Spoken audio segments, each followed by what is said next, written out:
आज हूँ अक्षय तृतीया। हुए तो बाहर लोकों यह खाली सुना किनिबार दिन, किंतु आम ओडियां यह एक भावनार दिन। कहीं जानिछंती? प्रथम कथा है आज आम कालिया सान्तों रथ तैयारी काम आरंभ हुए।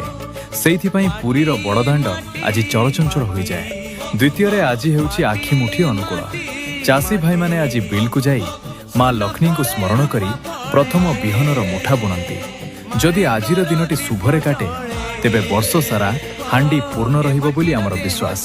तेणु आज कौनसी नुआ काम आरंभ करुथिले डरंतु नाही, गोड़ कानंतु, कारण आजिर दिनटी हेउछि अक्षय।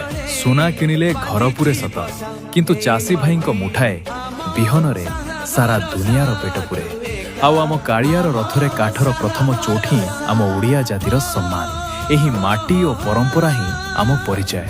आजिर एही शुभ दिन रे आसंतु समस्ते मिसी गर्वर सह कहिबा, जय चाषी भाई, जय जगन्नाथ।